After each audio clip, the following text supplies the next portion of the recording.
Good afternoon. Thank you, everybody, for joining us.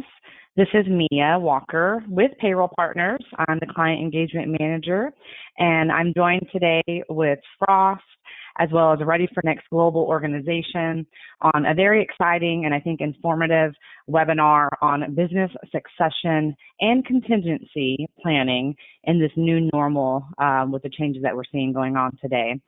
So first, I'm going to go through just a few housekeeping items and allow everyone to get situated, and as well as we still have a few attendees coming in. It's just 2:01.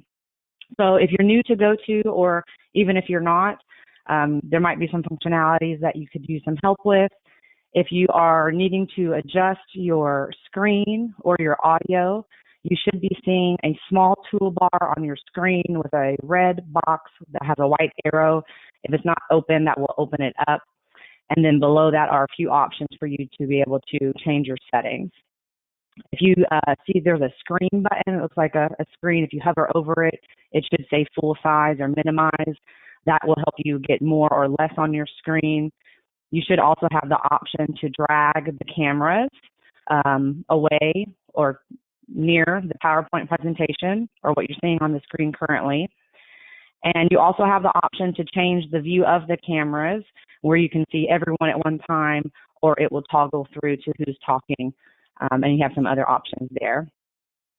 Your audio, if anybody's having any audio issues, you do want to make sure that you're not logged in twice. So if you're logged in on the phone, you want to make sure if you dialed in that you uncheck your computer audio button, otherwise you might have some interference or duplication.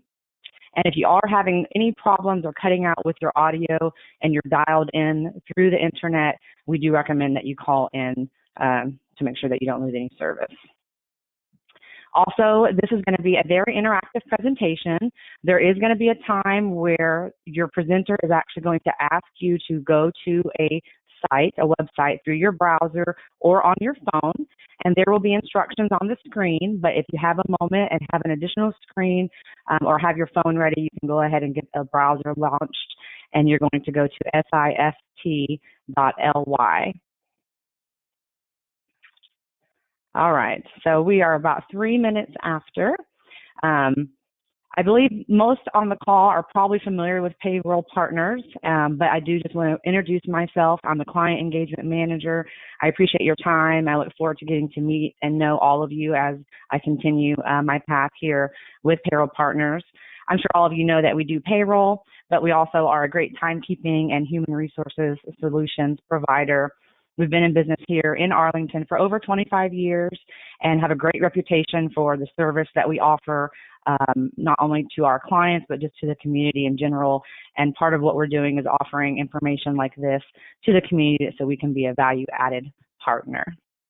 So today with us, we have the team from Frost Bank. I do want to recognize someone who's not speaking today. His name is Jonathan Januda. He's the VP of Corporate Banking here in Arlington, and he helped me put this all together and is a great resource for anyone that is looking for a local banking relationship. His team here on the call today consists of Chris Massey and Tina Vance in the Frost Wealth Advisors Group, as well as Sean Hutchinson, who is the founding partner with Ready for Next Global. So with that, Sean, Chris, Tina, thank you so much for being here. We really do appreciate this, and I'm going to let you guys run with the show. Thank you, Mia. The pleasure to be here. Thanks to everyone for attending. So how this presentation is designed today, we're talking about two things. One is succession planning. That's going to go first. Contingency planning is going to be second.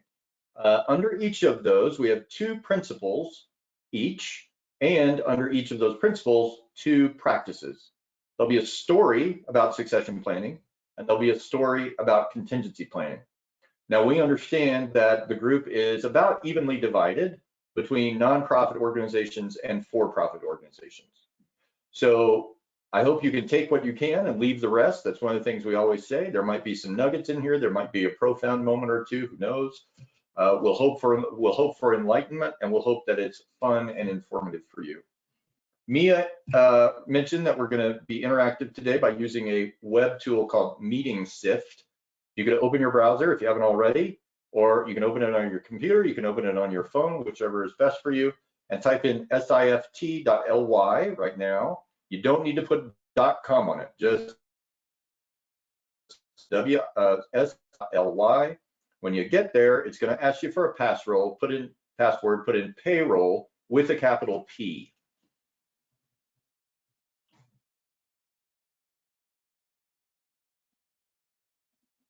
And I am going to quickly switch over to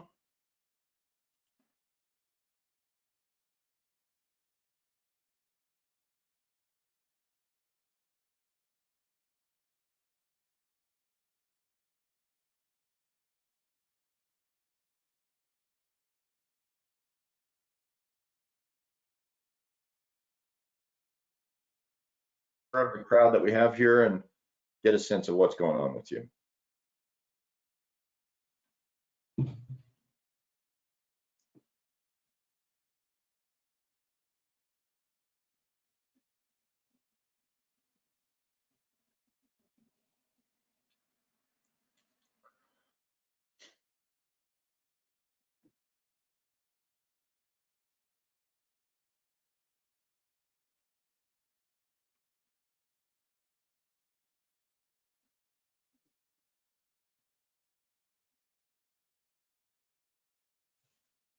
I see we've got about 26 folks that have signed in. That's probably a pretty good number.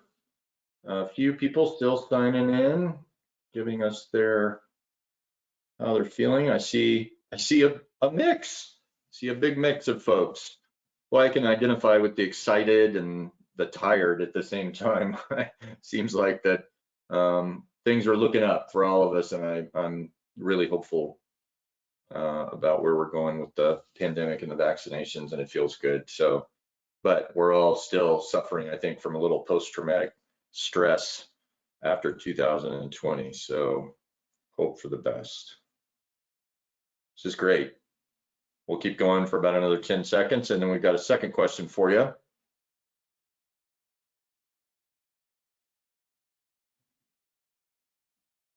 Okay, one word only, although you could cheat on that. You could do 2 or 3 if you need to. How are you feeling about 2021? What comes to mind?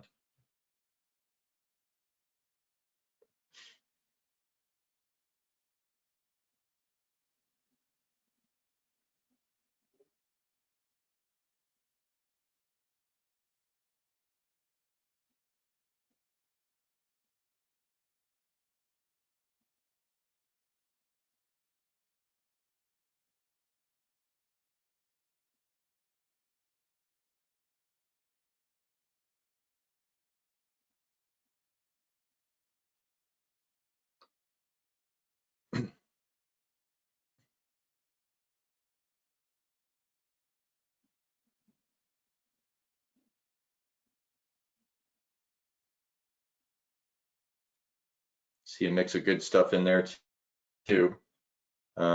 Seems like most of it excited, hopeful, and optimistic. I'm with you there. Good, we'll leave it up for about another 10 seconds. We'll go back to the presentation.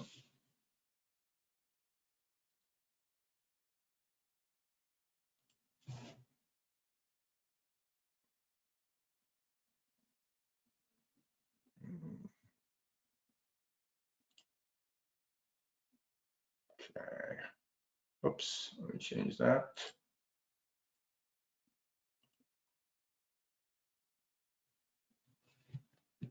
Okay. It's trying to cut me off. Hold on just a second, guys. I'm gonna.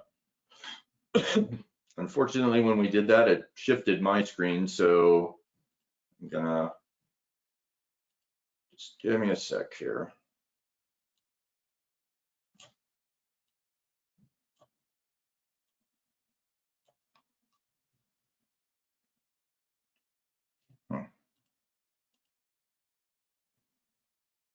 Man. It's a very slow.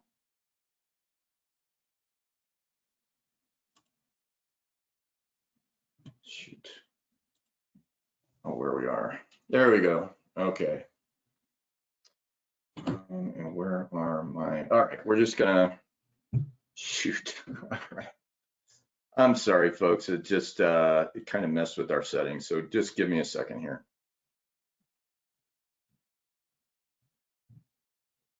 Stop sharing. Get rid of that. Oh, come on.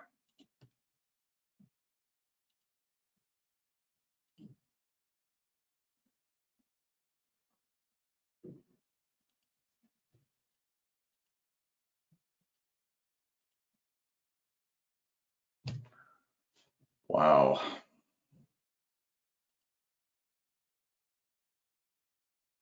I apologize. Okay. Here.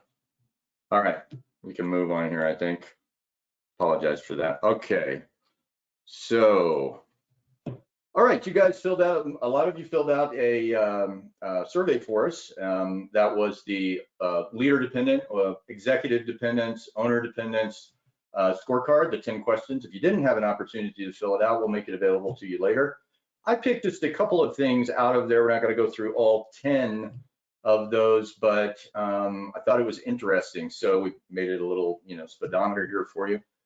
This is kind of on the low end of where you scored yourselves. And this was the question: I work no more than 40 hours a week. We were down in the 4 on average range out of the 10.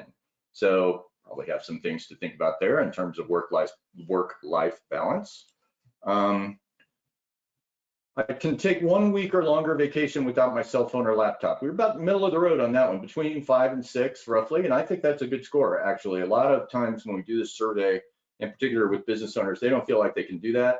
A lot of people have not been on vacation for years. So that's a bit of a problem. We want, again, work-life balance is a big piece of this. And then if something happens to me, this was on the high end of the scale, those questions. If something happens to me, the business or organization will continue to operate well without any significant interruptions. I can tell you that that is a much higher than average score than we see.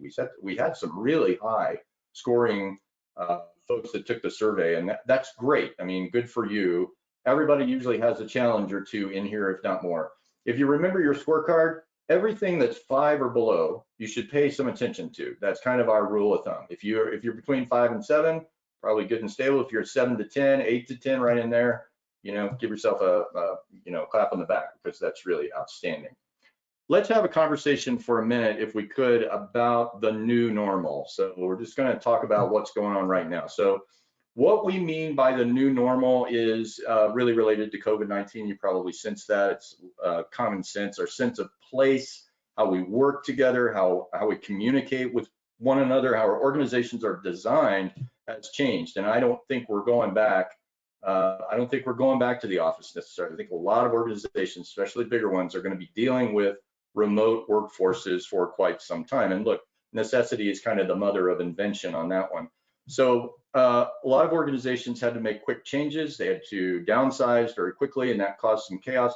And it may have really kind of thrown their organizational charts and role definitions into a state of disarray. Now we have to kind of get back to where we were, but accommodate the fact that we're gonna communicate differently, share knowledge differently. Physically, we are in very different places, and that makes a difference. Proximity can make a difference. So the questions are, I think, after COVID-19 or even now, how are we going to rebuild our organizations as we emerge from the pandemic, and how can we avoid or reduce the kind of pain and chaos it created? How can we do that again? It has challenged our notion of organizational design.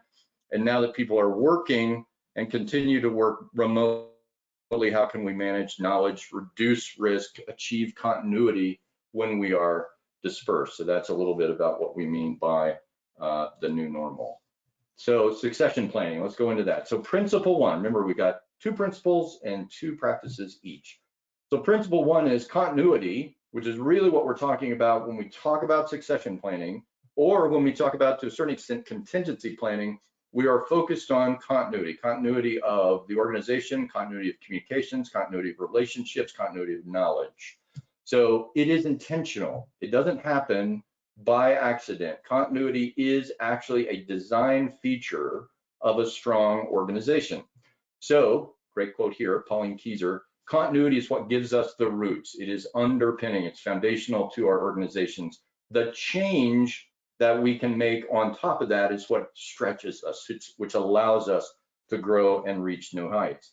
So we have to think about continuity is absolutely fundamental to our organizations. That's where the design starts. Now, practice one, tie your financial projections and your organizational chart together.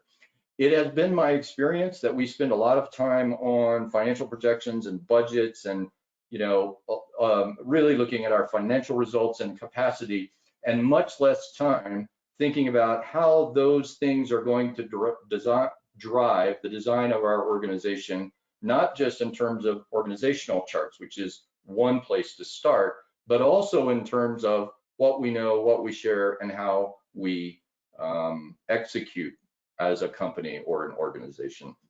So when you're having conversations about financial projections or budgets, the next thing that we need to look at is, do we actually have the capacity, and do we have it organized in a way that allows us to achieve that? And I've seen very few organizations put those things side by side on the wall, so to speak. Finance over here, organizational chart over here. It begs a question when you start thinking about how you are organized, who's responsible for what, who reports to what, or even broader, what your organization design is around accountabilities and knowledge sharing and management. We need two names for every key position, not just some, not just the CEO, not just the owner, not just every key position in the organization. And I would argue that it probably goes at least a level beyond that. So if you've got an organizational chart, then you got to start thinking about, where's my shadow, right? Where is the shadow in that particular box? And we're going to have two names in there. Now, succession planning isn't really just about being able to have a backup for someone who might leave the organization and retire if something happens to them, whatever that might look like. We have to plan for all of those contingencies. We'll get into that a little bit later.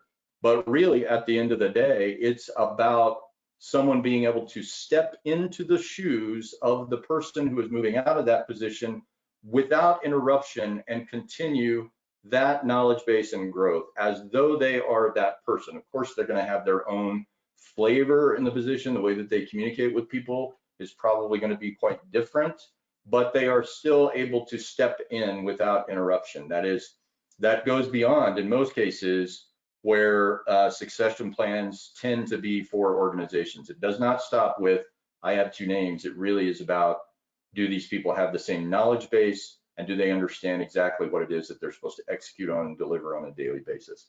Now, keep in mind, when you start to see succession movement in your organization, it has downstream effects. If VP of operations leaves and someone steps into that role, there's a box that needs another name in it, and it's going to trickle down in the organization. A lot of organizations like to hire inside in order to encourage better succession. I agree with that if you can do it. I think it's a faster way to really organize, but you might have to bring someone in from inside. So what does that onboarding look like? How can you make those people stand in the shoes of the people that they are in fact succeeding as quickly as possible? So understand the ties, understand those interrelationships and the way that your entire organization could potentially shift just as a result of one key position changing. There could be pay adjustments, there could be retitling, key role definition might change. So principle 2, succession planning is business planning. So when we're planning, we tend to focus on strategy, sort of big picture stuff. That's, the 2 strategy questions: where are we going, how are we going to get there? But succession planning is absolutely part of that discussion. In a lot of cases, I've seen it left out, and it's both strategic and tactical. So there's a risk management part of it, and there's also, if we're going over there, how are we in fact going to build our people and build our organization in order to get there? So it powers strategy if done well, and it can really blow it up if it's not part of the conversation. So one of the big strategic questions that you would ask yourself is, do we have the right people in the right seats on the right bus, right? That's Jim Collins, could be great. But the follow-up question to that is, do we have the right people to succeed the right people, right? You'll remember from Jack Welch back at GE, he insisted, maybe a little bit too harshly, that every key position in the organization be backed up by at least 4 people at any given time. And the person in the position really needed to be responsible for training and grooming their successors. I don't think we have to go that deep. Most of the organizations here are probably too small to think about those things. And look, the smaller you are, in a way, ironically, the more important succession planning is, because one departure from your organization or one event, like a death or disability, could really cripple you if you don't have excess or buffer capacity in the organization. So I love this quote a lot. It's my favorite in the whole presentation. So one of the things we often miss in succession plan is that it should be gradual and thoughtful, with lots of sharing of information and knowledge and perspective, so that it's almost a non-event when it happens. It's just smooth. It's like the plan was already there and we're able to handle it. So practice 1, succession issues need to be included in your strategic plan, and the 2 need to be aligned. You have to be absolutely explicit about this. Highly intentional conversations. So I've seen, when the strategy and the succession are misaligned, or where there are unspoken issues. These are missing conversations. You'll hear us talk about that. What's the missing conversation in these situations? Then many different versions of the strategy and many different versions of succession expectations can be circulating in the organization. It's basically an outcome. It's an output of misalignment. And all of those, in one way or another, could have true aspects to them. So people in the organization can get really confused when key people are talking about one thing in many different ways. Try to escape, by making it part of strategy, try to escape the politics of succession, which often cripple good succession planning. Now, there will be politics in this. There'll be personal agendas in most cases. They're kind of inevitable. But when you discuss succession openly and make it part of the larger context of strategy, they tend to calm down. And this is actually not an HR issue. You might want to put it there, but it's more strategy, organizational development, growth, so on and so forth. Practice 2, training for succession. Ask yourself, what's your level of succession fitness? The plan is step 1. It's sort of like a good nutritional plan when you're trying to lose weight or you're trying to increase your muscle mass, become more lean. But it's just a plan if it never really walks off the page into real life. What can you do to make it real and to test it before it's triggered? So run drills. Make sure that the organization is succession ready. Get together and just imagine what would happen. How would we handle a situation if it were to occur? That ties into the contingency planning that we're going to talk about later in a very, very connected way. I just want to say now, succession planning and contingency planning are cousins in a sense. They fold very nicely into one another, but succession is really a tool that you use in contingency planning to manage risk. It's not contingency planning in and of itself. Carve out time for locating knowledge in your organization, sharing it, documenting it, and making sure that it doesn't pool in little knowledge puddles throughout with a missing kind of a regular flow of that. Periodically test the viability of the plan. Has it changed? Have things changed within your organization? Is your team still aligned? What happens when you hire that outside key person? Are they onboarded into the succession conversation immediately, or does it happen later after, maybe they have the opportunity to get out into the company and say things that are not aligned? Do you have a succession team leader, kind of a succession buddy, a succession coach within the organization that can really hold people accountable for their fitness? It's always good to have someone who plays that role. And again, it could be the HR person if you have one, but if you don't have one, you're going to have to, do it a different way. And it may be more of a less of an HR issue and more of a strategy CEO issue. So you figure that out in your organization. So Chris Massey from Frost has an interesting succession planning story he wants to share with you. Go ahead, Chris. Oh, thanks, Sean. Yeah, Frost does a lot of business with family businesses. And this example, a father was the founder of a very successful business. Both his sons worked in the business as well. One was on the sales side and one was more on the operations side, which is great from a strategic standpoint. They were both young, but they were also, very good at what they did. and the father was getting ready to retire. He needed help, though, with both the transition of the ownership of the business and the succession of the leadership. And those are two very different and important things. You have to make sure that that knowledge gets transferred down to that next generation. So we had a few questions to start out with. First, how much did Dad need to have to maintain his standard of living after he retired?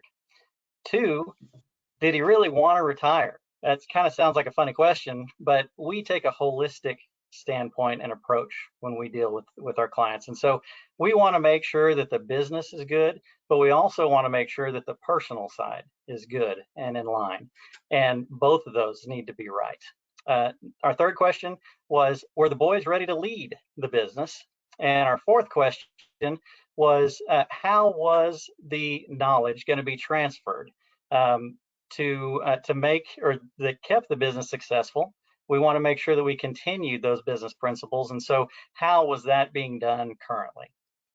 So our first question to him, what kind of income would it take for you to continue your standard of living? And he thought that about $150,000 was what he needed, but he wasn't 100% sure. So we sat down and did a comprehensive financial plan for him. And without getting into a whole lot of detail, he really needed $350,000 to maintain his standard of living, which clearly was, I think it was shocking to him and his boys. And so it was a good thing, though, that we caught it early, and that we did it before, that we found that out before he made any changes. This situation was going to be more of an earnout. So there wasn't a lot of money changing hands up front, but the amount of earnout he was going to get from the business it had a lot to do with what his standard of living was going to be. So we had to make some changes there. Two, was he ready to retire? Well, the answer really was no, not yet. He really liked the idea of retiring, but he really wasn't quite ready. He wanted to give it another 3, maybe 5 years, which worked out great, because when we asked the boys, are you ready to lead? The answer was no. They liked what they did. They were good at what they did, but they didn't really understand the business as a whole. And they felt like they really needed to have that before they could take the reins. And then our final question, how is that knowledge going to be transferred that kept the business successful, that made it successful? Dad really wasn't sure exactly what to do. So we were decision support in this case for the father. And so first thing we did, we said, let's start a board. And this board was going to meet monthly. It was going to be made up of all the key employees and, of course, the boys. The idea here was that the boys would get a good idea of what's going on in the business. They would see monthly what's going on. Hopefully in 3 years, they'd see maybe some different economies, and they would see how the business runs in good and bad times. The other reason for the board was so that the key employees would get to know the boys and hopefully build some respect for them.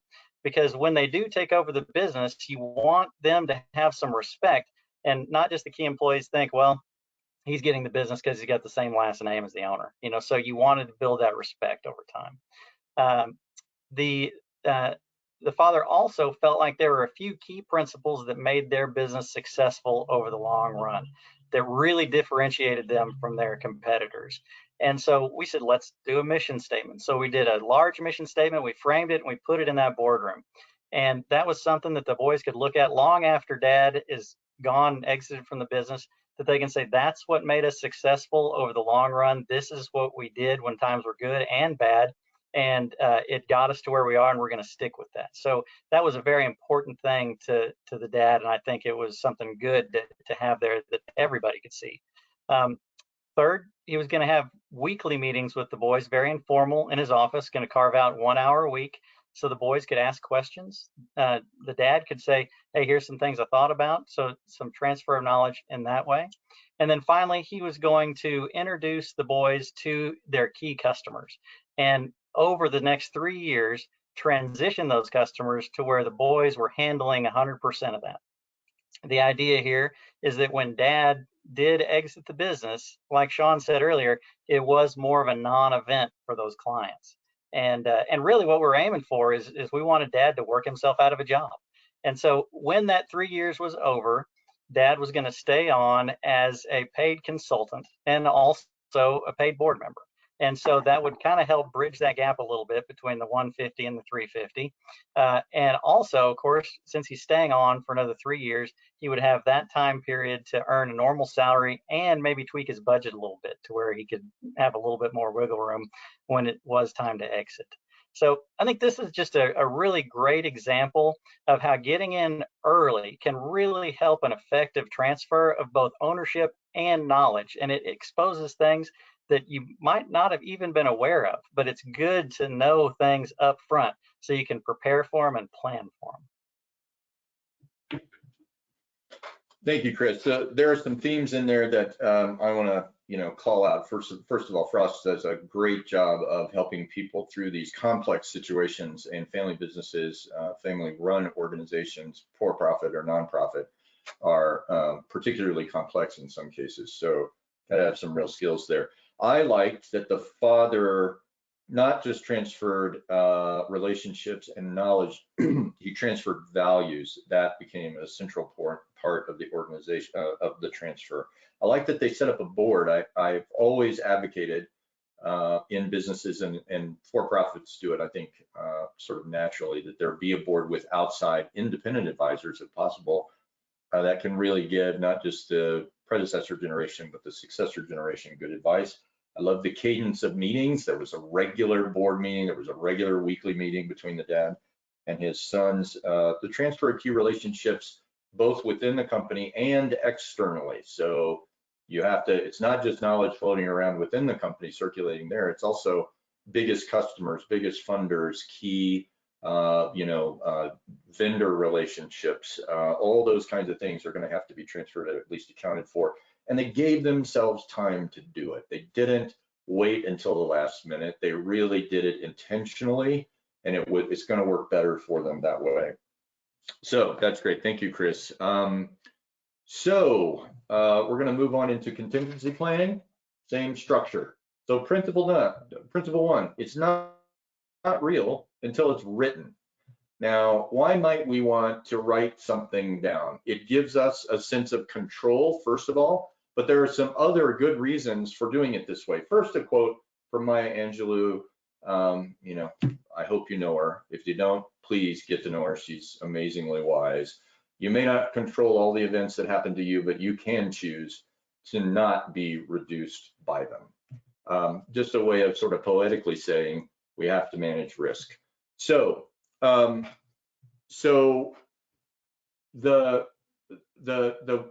writing down of a contingency plan, or all of the contingency scenarios, is really important in my view, because it goes back, first of all, to the business planning, right? We write down our business plans. We should write down our contingency plans as well. It is a group exercise that involves all stakeholders, right? Outside and potentially inside the business, certainly inside the business, potentially outside the business. It can be uncomfortable, there's no question, because the discussion can be, and often is, around really awful things, death, catastrophic disability, but we have to talk about these things. It might beg policy questions and procedures. A prime example would be, are you going to restrict two very important employees from flying on the same plane? I worked for an organization once as a senior executive, and they would not let me fly with other senior executives on the same flight because there was just too much risk. Goes beyond the office. This is an example of the interrelated effect. If an owner or key executive were to pass away, the organization's banking relationships could be affected. So writing it down and being more transparent with other stakeholders, especially if you carry debt in the organization, may bring the heat down. The bank is going to be much more open to they might be not as conservative with your debt or your lending if they have that on file, and that transparency and writing it down is a crucial contribution towards that operational continuity that we talk about. Think about how you would inform others in the company or external stakeholders. If, let's say, if someone has a catastrophic disability or health event, do you have their permission to talk about that internally? Do you have their permission to talk about that with key people externally? Or are you going to have to do it a different way? Obviously, their health is a private matter. You're going to need to work out some approach in that case that might help you out. So list all the contingency scenarios, do them as a group, and then seek to understand the interrelated effects both inside and outside of the organization. Just a minute here. Write the contingency plan like a letter to your stakeholders. It could be a letter to your owners. It could be a letter to your, if you're a church or congregation in one way or another. Certainly to key employees, again, internal, external stakeholders. I have always found that if we make it more personal, if it doesn't feel like it's just another business document, that it acknowledges the very human aspect of what we are talking about. These contingency plans are really sort of personal. They're kind of intimate planning. They involve humans out of necessity. So I think it's super important to honor that context so that the plan actually has a voice behind it and people can understand where that's coming from. They can relate to it, and I think absorb it more, more effectively. So remember, in a catastrophic health or a death situation, people will be in shock. They might be mourning. They might feel like they're really unanchored. And a good contingency letter is really a thoughtful document. It can be reassuring. It can anchor people. It can, it just sort of expresses things in a way that's shared humanity, right? It's a shared event, and it shows respect in both directions, for the people who are having to try to deal with it and for the person who was affected by it. You could end up with multiple versions of the letter addressing some of the same issues. One could be potentially to your coworkers, one could be to external folks, one could be to your family and friends. So think about how you might be able to personalize that. You may be familiar with the phrase related to sort of procrastination, I suppose, that it feels like we're standing on the wing, putting the last rivets in as the plane is starting to roll down the runway. It's an uncomfortable feeling, and I'm guilty as charged. I've done it in my career. I think we all have. And procrastination, as we say here, is the art of keeping up with yesterday. So we want to make sure in our contingency planning that our practices respect the fact that doing them late in the game really affects our ability to use them well, right? To actually reduce risk in our organizations and create more continuity. So practice one, plan for the contingencies when they're least likely to occur. So we know that, good things can happen, bad things can happen to good people. It happens all the time. And it's very easy to say to yourself, oh, Chris is 35 years old. We can't imagine that something is going to happen that would really upset the apple cart within our organization. But that's when the most risk is really present. So, it's similar to the succession planning. Make space for this. You're going to need some headroom to do it well. And it takes time to think through the contingencies because it's really almost a brainstorming exercise. This is about if then, right? If then, the what ifs in the organization, and then trying to write them down, imagine them all and write them down. Some are likely to be less serious than others. Downstream effects have to be part of the conversation, part of the planning. And undoubtedly, part of your contingency solutions will be better succession planning. That's where it fits in. It nestles really well into the idea of contingency. So include in that as well organizational values, family values, friendship values. That's going to anchor you during contingency planning better, I think, than business process and business strategy in some sense. So we've kind of linked succession planning and business strategy and organizational design, and then in contingency planning, we're linking those things and we're adding, in a sense, a layer of humanity, of values that really needs to be reflected and respected in these situations. So practice to imagine all the things that could and then treat them like they will. Solid planning helps us through difficult times. It takes some honesty to navigate these issues, even when you're talking about things like retirement. It doesn't have to be a catastrophic event. It could be retirement planning. So it's always been interesting to me that there are very few incentives to discuss retirement well in advance within organizations, and all sorts of possible perceived risks associated with having that conversation early. right? So there can be a lot of misperceptions about it, a lot of communication issues around the CEO essentially saying in an organization, or the owner saying, I'm moving through retirement. In our business, which we deal mostly with private business owners, they are very, very uncomfortable communicating with their employees that they are thinking about moving into a different role in the organization. They tend to wait a long time to do that because they're afraid that it will get out, that their customers might be affected or nervous about it. We encourage people to communicate as openly as they can on these issues because it shouldn't be a secret. It's not good to keep it as a secret. This shouldn't be crisis management. We shouldn't be contingency. We shouldn't be planning for contingencies when there is a crisis. We should be planning for it when we can be proactive. So give yourself the space to do it. And here's a bonus practice.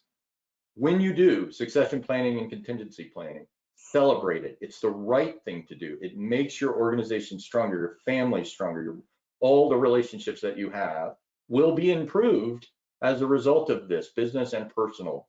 We know it's a fact of life, isn't it? That if you're a business owner or the CEO of an organization, a lot of your identity is tied into that. We know that's the case. Sitting down and imagining a day when that might not be the case is terribly uncomfortable for most of us. So we have to kind of overcome the stigma associated with some of those conversations and celebrate them as doing the right thing for the stakeholders that in our organizations and ourselves.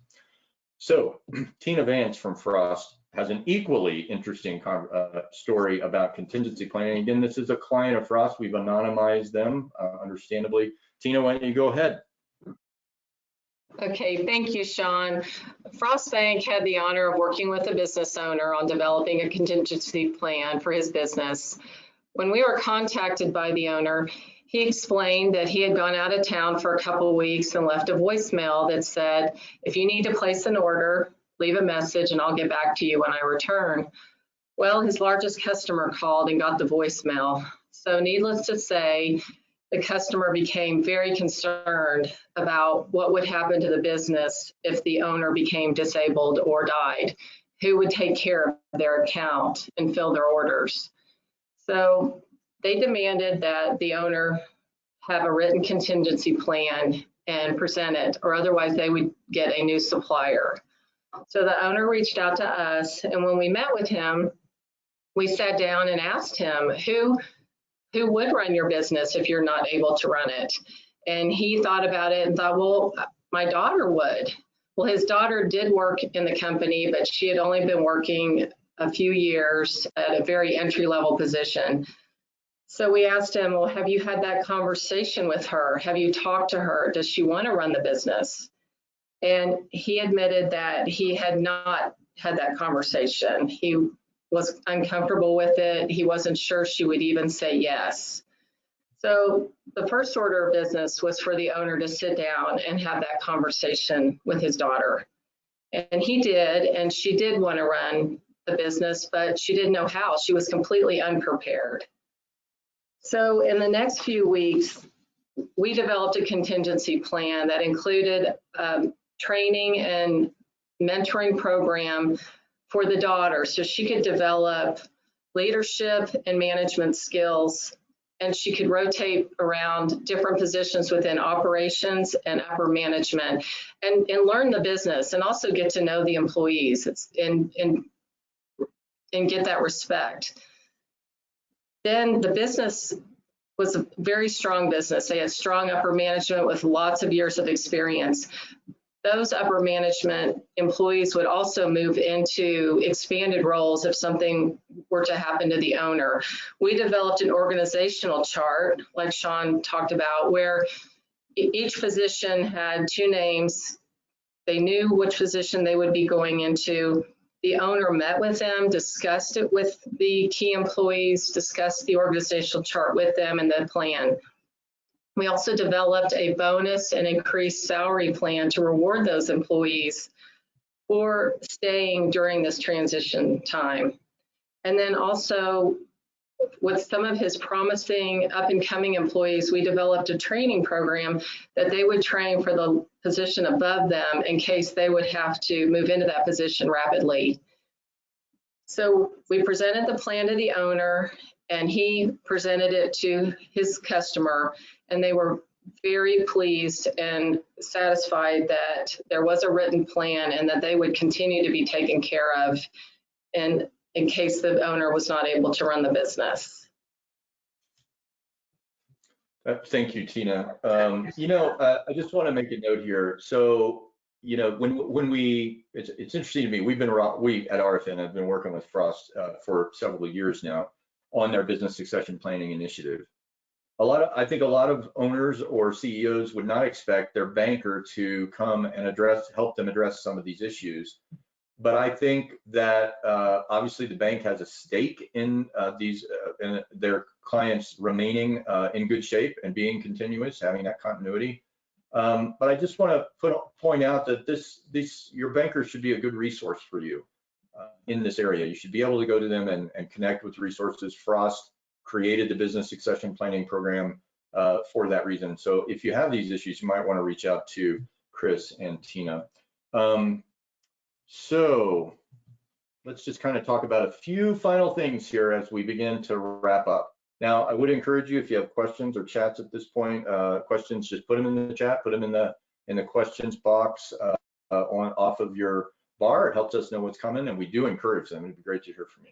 So continuity concepts, applications, tools. Let's start on the left. So risk management. We talk about the 5 Ds in business, and not all of these would apply potentially to a church organization or a nonprofit, but I think they might if you think about it just a little bit further. So the 5 Ds are death, disability, divorce, dispute, and dissolution. These are the things that we have to plan for. So death and disability, obviously. Divorce may be an issue in a business partnership. It could be an issue in a family-run organization like a church.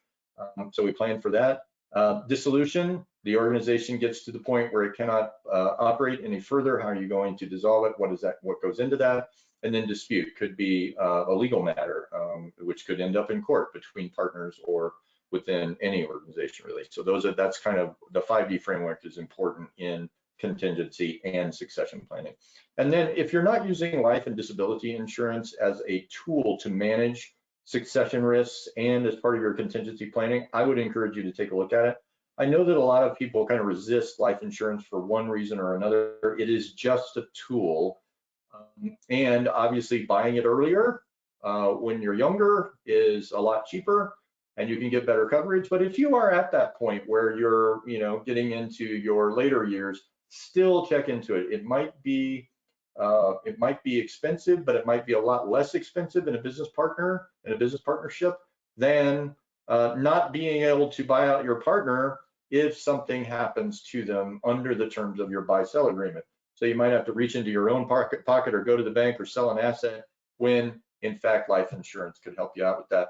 And then key person loss coverage is still life insurance. I would also encourage you to look into disability insurance because of the 5 Ds, disability is much more often the trigger of the contingencies and the succession problems that organizations without plans run into.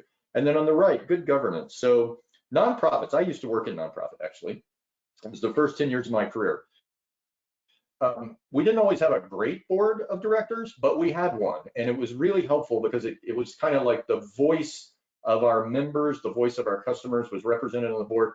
And it helped those of us who were leading these organizations really have a sounding board to make sure that maybe we didn't get, kind of outside, unaligned with the strategy of the organization. They were an accountability partner to me. I think they can be for all executive managers. Nonprofits tend to be better out of necessity, maybe, because I think a lot of nonprofits cannot operate well without a board, nor can you draw funding from outside sources. So it's always a smart thing to have. The board should be talking about succession and contingency. That is a major role of a fiduciary or a fiduciary board, right? Not just board of advisors, fiduciary board.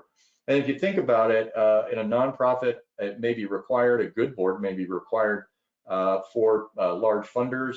They want to know what's happening around contingency and succession as well. They want to know their money goes to work in the right ways. And then if you are a business and you're planning at any point of raising capital from private equity, it is a requirement. There is no doubt about it. So think about those things in advance. So we've got another SIFLY. Go to the same place you were, sift.ly. If you're not still signed in, capital PAYROLL. And we just want to know how you feel about this. So you got 5 choices there. You can only select one. Let us know how you feel.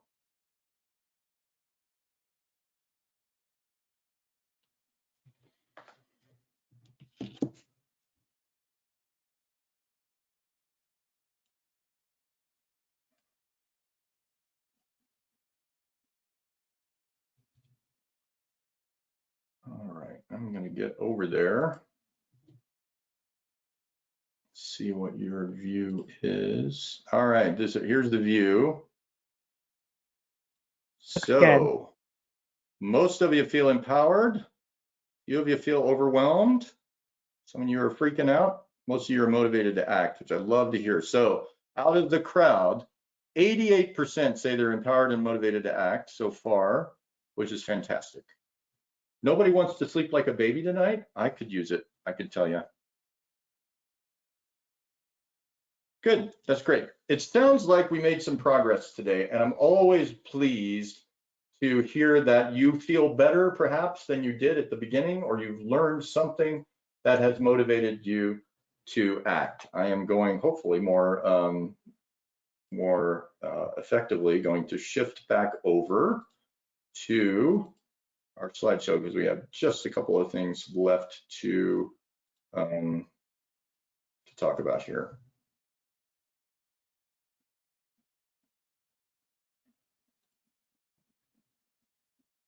Okay, let me see what your audience view is. Good. Okay, I got back to the same place. It's always a relief. So, do you have any questions? Have we gotten anything into the chat or question box, Mia? Oh, you're muted. I can't hear you. Yes, thank you. Good. There we go. I did have a few, but it looks like those got answered throughout the presentation. We can keep it open here for a few minutes. If anybody has any questions you guys want to ask directly of Chris or Tina or Sean, now is definitely the time. You will be receiving all of their contact information as well as John Januta's information in the follow-up email. And of course, you should be receiving a copy of this webinar as well. No questions as of now. Okay. Let comes in. So one of the things that we have to ask ourselves at the end of every presentation like this, or learning experience, teachable moment perhaps, is so what? What now? Right? So we may have learned something. What are we going to do about it? It's very practical, and I think we all need to set those goals. So first of all, we have created on the Ready for Next Academy a download package, a resource package that you can go in and download, plus there'll be some other nice resources there.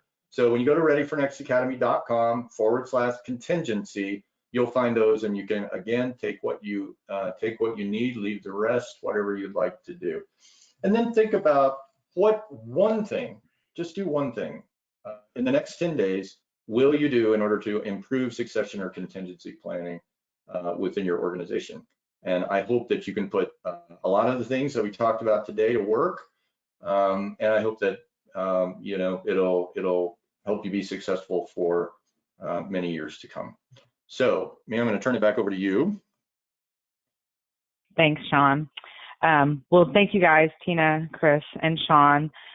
We've got about 5 minutes left, so I'm just going to wrap it up. And somebody asked, can we send out a copy of the contingency plan, an example, I guess, that you think is a good one? And that was from Eric Niedermeyer. Okay. So may have him reach out to you directly, Sean, maybe? Yeah, well, we can do that, and we can also find some examples that we'll throw into the resource package on the Academy, and you know, you'll be able to find some things there. So there is actually an article in that resource pack that guides you through what a contingency plan would have in it and some of the issues that you can think about. That might be the most helpful resource. Okay, great. And I am just going to make a quick reminder, just in case anybody's on the call and who did not know or is not familiar, if you're using our services and you have not seen our Essential HR or Advanced HR platform, if you're looking for ways to streamline your electronic onboarding, your document gathering of I-9s, W-2s, things like that, it's a great platform that we can add on pretty easily for you. So if anybody's interested in that, feel free to reach out to me. And in addition to that, we have our TimeWorks Plus system that not only allows you to use a physical time clock to clock in and out, but of course has an online web clock feature for your employees as well as a mobile app, and they can use that to request time off, and your supervisors can approve that electronically through the mobile app or online as well. So just wanted to highlight those two features from Payroll Partners. And if we don't have any other questions, again, Tina, Chris, and Sean, thank you so much. There is going to be a survey, of course. Please feel free to give us your feedback. We do like to hear how we can improve as well as what we did well. And there should be some more communication coming out soon about our next upcoming webinar in May and what that topic's going to be and who that speaker is going to be. So we've got a few minutes left. Sean, do you have anything else you want to say? No, just thank you for having us. It's been a pleasure. All right. Well, you, actually on time. Yeah. Thanks, Tina. Thanks, Chris. I'm going to let everybody go, so I give everybody a few minutes back of their time today. Thank you for joining us, and we look forward to seeing you again. Thank you for having us. Bye.